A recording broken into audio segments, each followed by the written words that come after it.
وَإِذَا قَرَأْتَ الْقُرْآنَ جَعَلْنَا بَيْنَكَ وَبَيْنَ الَّذِينَ لَا يُؤْمِنُونَ بِالْآخِرَةِ حِجَابًا مَسْتُورًا۔ اور جب آپ قرآن پڑھتے ہیں تو ہم آپ کے اور ان لوگوں کے درمیان جو آخرت پر ایمان نہیں رکھتے ایک پوشیدہ پردہ حائل کر دیتے ہیں۔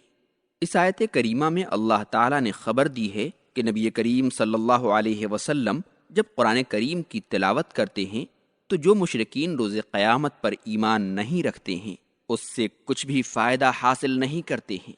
ان کے کفر و تمرد اور قرآن سے تغافل کی وجہ سے اللہ تعالیٰ رسول اللہ صلی اللہ علیہ وسلم اور ان کے درمیان ایک پردہ حائل کر دیتا ہے،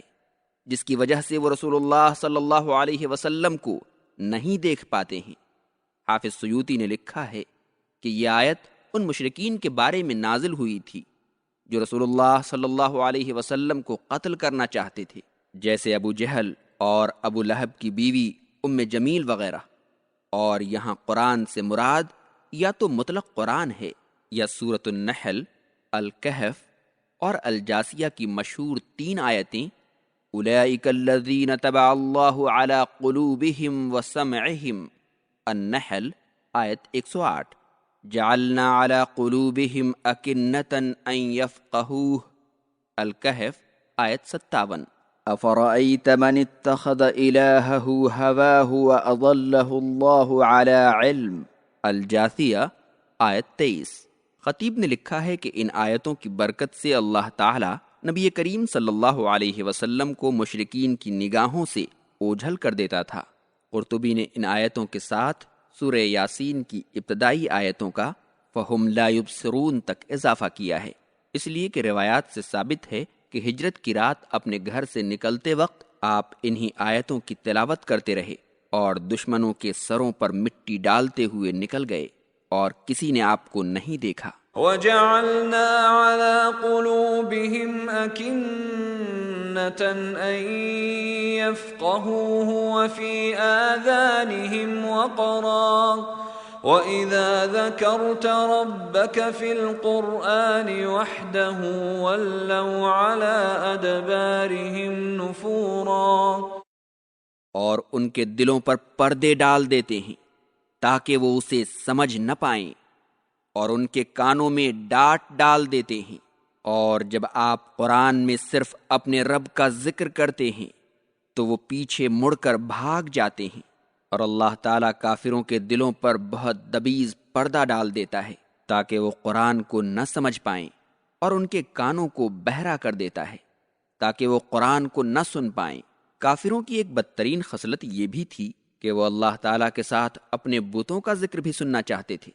اسی لیے جس مجلس میں صرف اللہ کا نام لیا جاتا اسے پسند نہیں کرتے تھے اور وہاں سے چل دیتے تھے۔ آیت کے دوسرے حصے میں ان کی یہی بات بیان کی گئی ہے۔ نحن اعلم بما يستمعون به اذ يستمعون اليك واذ هم نجوى اذ يقول الظالمون ان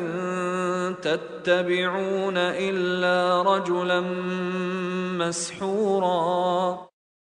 یہ لوگ جب آپ کی طرف کان لگاتے ہیں تو جو بات سننی چاہتے ہیں اسے ہم خوب جانتے ہیں، اور جب یہ ظالم آپس میں سرگوشی کرتے ہیں تو کہتے ہیں کہ تم لوگ تو محض ایک ایسے آدمی کی پیروی کر رہے ہو جس پر جادو کر دیا گیا ہے۔ مشرکین اگر کبھی قرآن سنتے بھی ہیں تو آپس میں بیٹھ کر اس کا مذاق اڑانے کے لیے، ان کا مقصد علم و معرفت کا حصول اور حق کو پانا نہیں ہوتا ہے۔ وہ ایک دوسرے سے کہتے ہیں کہ محمد کو جادو کر دیا گیا ہے جس کی وجہ سے اسے جنون لاحق ہو گیا ہے اور بہکی باتیں کرتا ہے۔ اللہ تعالیٰ نے ان کے اس قول پر حیرت و استعجاب کرتے ہوئے فرمایا کہ آپ ان ظالموں کو دیکھیے کہ وہ آپ کو شاعر، ساحر اور مجنون کہتے ہیں اور راہ حق سے بالکل برگشتہ ہو گئے ہیں اور حق تک پہنچنے کے لیے کوئی راستہ نہیں پا رہے ہیں۔ یا مفہوم یہ ہے کہ یہ لوگ آپ میں کوئی ایسا عیب نہیں نکال پا رہے ہیں جسے دنیا مان لے۔ انظر كيف ضربوا لك الأمثال فضلوا فلا يستطيعون سبيلا۔ آپ ذرا دیکھیے تو صحیح کہ انہوں نے آپ کی کیسی کیسی مثالیں بیان کی ہیں، پھر ایسا گمراہ ہو گئے ہیں کہ سیدھی راہ نہیں پا سکتے۔ وقالوا أإذا كنا عظاما ورفاتا أإنا لمبعوثون خلقا جديدا۔ اور مشرکین کہتے ہیں کہ کیا جب ہم مرنے کے بعد ہڈیاں اور چورا بن جائیں گے تو نئی تخلیق کے ذریعے دوبارہ اٹھائے جائیں گے؟ توحید و رسالت کے سلسلے میں مشرکین مکہ کے شبہات کی تردید کرنے کے بعد اب باس بعد الموت کے بارے میں ان کے شبہات کی تردید کی جا رہی ہے۔ وہ کہتے تھے کہ آدمی جب مر جاتا ہے تو اس کی ہڈیاں گل سڑ کر مٹی میں مل جاتی ہیں۔ یہ بات بعید از عقل ہے کہ سابق جسم کے اجزاء دوبارہ جمع ہو جائیں اور ان میں زندگی عود کرائے۔ اللہ تعالیٰ نے ان کے جواب میں فرمایا کہ مردہ بدن کو دوبارہ بنا کر اس میں زندگی دوڑا دینا ہمارے لیے بہت ہی آسان ہے، چاہے اس بدن سے زندگی کے آثار پتھر یا لوہے کی طرح کیوں نہ ناپید ہو گئے ہوں، یا کسی اور چیز کی طرح جس کا زندہ ہونا تمہارے نزدیک ناممکن ہو۔ اللہ تعالیٰ جب چاہے گا اسے زندہ کر دے گا اور کوئی چیز اس سے مانے نہیں بنے گی۔ مشرکین اس جواب پر کوئی اعتراض نہ کر سکے تو کہنے لگے کہ ہمیں کون زندہ کرے گا؟ اللہ تعالیٰ نے نبی کریم صلی اللہ علیہ وسلم سے فرمایا، آپ کہہ دیجئے کہ جس نے تمہیں پہلی بار پیدا کیا ہے وہ یقیناً دوبارہ پیدا کرنے پر قادر ہے۔ اس جواب پر کفار حیرت و استعجاب اور استہزاء آمیز انداز میں اپنا سر ہلانے لگے کہ ایسا کب ہوگا؟ تو اللہ تعالیٰ نے جواب دیا کہ وہ دن قریب ہے، جب وہ تمہیں بلائے گا تو تم لوگ فوراً اس کا جواب دو گے، یعنی مردوں کو دوبارہ زندہ کرنے میں اللہ کو دیر نہیں لگے گی۔ بعض مفسرین کا خیال ہے کہ اللہ تعالیٰ فی الواقع مردوں کو آواز دے گا تو وہ اٹھ بیٹھیں گے، جیسا کہ سورہ قاف آیت 41 میں آیا ہے،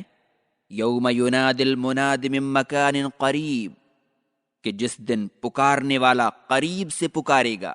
اور مردے جب زندہ ہوں گے تو اللہ کی تعریف اور اس کی پاکی بیان کر رہے ہوں گے، اور مارے دہشت کے قبروں میں رہنے یا دنیاوی زندگی کی مدت کو بہت کم سمجھیں گے۔ الحمدللہ وحدہ والصلاة والسلام علی من لا نبی بعد اما بعد فاعوذ باللہ من الشیطان الرجیم بسم اللہ الرحمن الرحیم۔ برادران اسلام، اللہ تعالیٰ کے فضل و کرم سے ماہ رمضان المبارک کا آغاز ہو چکا ہے، اس لیے ہم سب کو اللہ تعالیٰ کا شکر ادا کرنا چاہیے کہ اس نے ہمیں زندگی میں ایک بار پھر یہ مبارک مہینہ نصیب فرمایا، ایک ایسا مہینہ کہ جس میں اللہ تعالیٰ جنت کے دروازے کھول دیتا ہے، جہنم کے دروازے بند کر دیتا ہے اور شیاطین کو جکڑ دیتا ہے تاکہ وہ اللہ کے بندوں کو اس طرح گمراہ نہ کر سکے جس طرح عام دنوں میں کرتا ہے۔ ایسا مہینہ کہ جس میں اللہ تعالیٰ سب سے زیادہ اپنے بندوں کو جہنم سے آزادی کا انعام عطا کرتا ہے، جس میں خصوصی طور پر اللہ تعالیٰ اپنے بندوں کی مغفرت کرتا اور ان کی توبہ اور دعائیں قبول کرتا ہے۔ تو ایسے عظیم مہینے کا پانا یقیناً اللہ تعالیٰ کی بہت بڑی نعمت ہے، اور اس نعمت کی قدر و منزلت کا اندازہ آپ اسی بات سے کر سکتے ہیں کہ سلف و صالحین رحمہم اللہ 6 مہینے تک یہ دعا کرتے تھے کہ یا اللہ ہمیں رمضان المبارک کا مہینہ نصیب فرما۔ پھر جب رمضان المبارک کا مہینہ گزر جاتا تو وہ اس بات کی دعا کرتے کہ اے اللہ ہم نے اس مہینے میں جو عبادتیں کی ہیں تو انہیں قبول فرما، کیونکہ وہ اس بات کو جانتے تھے کہ یہ مہینہ کس قدر اہم ہے۔ لہٰذا ہمیں بھی اس مہینے کو غنیمت سمجھتے ہوئے اس کی برکات سے بھرپور فائدہ اٹھانا چاہیے۔ حضرت طلحہ بن عبداللہ رضی اللہ عنہ بیان کرتے ہیں کہ 2 آدمی رسول اللہ صلی اللہ علیہ وسلم کی خدمت میں حاضر ہوئے اور دونوں نے بیک وقت اسلام قبول کیا۔ اس کے بعد ان میں سے ایک آدمی زیادہ عبادت کرتا تھا اور وہ اللہ کی راہ میں شہید ہو گیا، جبکہ دوسرا آدمی جو پہلے آدمی کی نسبت کم عبادت گزار تھا اس کی شہادت کے 1 سال بعد فوت ہوا۔ حضرت طلحہ رضی اللہ عنہ فرماتے ہیں کہ میں نے خواب میں دیکھا کہ یہ دوسرا آدمی شہادت پانے والے آدمی سے پہلے جنت میں داخل ہوا، اور جب صبح ہوئی تو میں نے یہ خواب لوگوں کو سنایا جس پر انہوں نے تعجب کا اظہار کیا۔ چنانچہ رسول اللہ صلی اللہ علیہ وسلم نے ارشاد فرمایا، کیا یہ دوسرا آدمی پہلے آدمی کے 1 سال بعد تک زندہ نہیں رہا، جس میں اس نے رمضان کا مہینہ پایا، اس کے روزے رکھے اور سال بھر اتنی نمازیں پڑھیں، تو ان دونوں کے درمیان جنت میں اتنا فاصلہ ہے جتنا زمین و آسمان کے درمیان ہے، جیسا کہ ابن ماجہ اور ابن حبان میں ہے، جسے علامہ البانی نے صحیح کہا ہے۔ اس حدیث میں ذرا غور فرمائیں کہ 2 آدمی اکٹھے مسلمان ہوئے، ان میں سے ایک دوسرے کی نسبت زیادہ عبادت گزار تھا اور اسے شہادت کی موت نصیب ہوئی، جبکہ دوسرا آدمی پہلے آدمی کی نسبت کم عبادت کرتا تھا اور اس کی موت عام موت تھی۔ لیکن کیا وجہ ہے کہ یہ جنت میں پہلے داخل ہوا؟ اس کی وجہ یہ تھی کہ یہ پہلے آدمی کی شہادت کے بعد 1 سال تک زندہ رہا اور اس دوران اسے رمضان المبارک کا مہینہ نصیب ہوا، جس میں اس نے روزے رکھے اور سال بھر نمازیں پڑھتا رہا، تو روزوں اور نمازوں کی بدولت وہ شہادت پانے والے آدمی سے پہلے جنت میں چلا گیا۔ یہ اس بات کی دلیل ہے کہ رمضان المبارک کا پانا اور اس کے روزے رکھنا اللہ کی بہت بڑی نعمت ہے۔ آپ ذرا غور کریں کہ ہمارے کتنے رشتہ دار اور کتنے دوست احباب پچھلے سال رمضان المبارک میں ہمارے ساتھ تھے،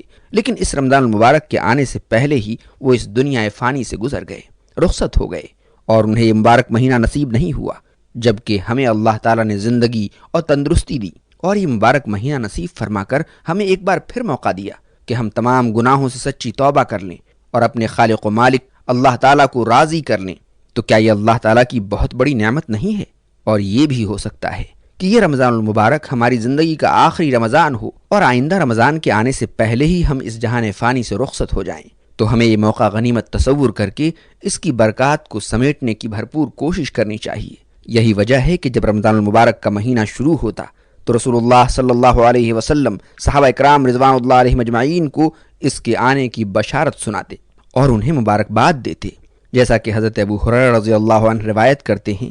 کہ رسول اللہ صلی اللہ علیہ وسلم نے رمضان المبارک کی آمد کی بشارت سناتے ہوئے فرمایا، تمہارے پاس ماہ رمضان آ چکا ہے جو کہ بابرکت مہینہ ہے۔ اللہ تعالیٰ نے تم پر اس کے روزے فرض کیے ہیں، اس میں جنت کے دروازے کھول دیے جاتے ہیں اور جہنم کے دروازے بند کر دیے جاتے ہیں، اور اس میں سرکش شیاطین جکڑ دیے جاتے ہیں، اور اس میں اللہ کی ایک ایسی رات ہے جو 1000 مہینوں سے افضل ہے۔ جو شخص اس کی خیر سے محروم رہ جائے وہی اصل محروم ہوتا ہے۔ نسائی حدیث نمبر 2106۔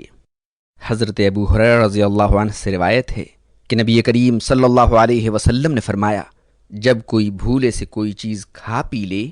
تو اپنا روزہ پورا کرے، کیونکہ اللہ نے اس کو کھلایا پلایا۔ بخاری کتاب الصوم حدیث نمبر 39۔ دینی بھائیو، اس حدیث سے معلوم ہوا کہ اللہ تبارک تعالیٰ اپنے مختلف بندوں پر مختلف طرح کی رحمتیں اور برکتیں نازل کرتا ہے، یہاں تک کہ رمضان المبارک میں بسا اوقات ایک شخص بھول سے کھا لیتا ہے، بھر پیٹ کھا لیتا ہے، لیکن نبی کریم صلی اللہ علیہ وسلم کی معرفت ہمیں یہ خبر ملی اس حدیث میں، جس کی وضاحت ہے کہ اسے اللہ نے کھلایا پلایا۔ کوئی شخص اگر اسے دیکھے کھاتے پیتے تو اسے ٹوک دے، لیکن اگر کسی نے کھا پی لیا ہے تو اس پر کوئی لان تان نہ کرے، کوئی الٹی سیدھی باتیں اس کو نہ کہے، نہ خود وہ انسان اپنے بارے میں یہ سوچے کہ میرا روزہ تو خراب ہو گیا، قطعاً نہیں، بلکہ اسے اللہ کا شکر ادا کرنا چاہیے کہ اسے اللہ نے کھلایا پلایا۔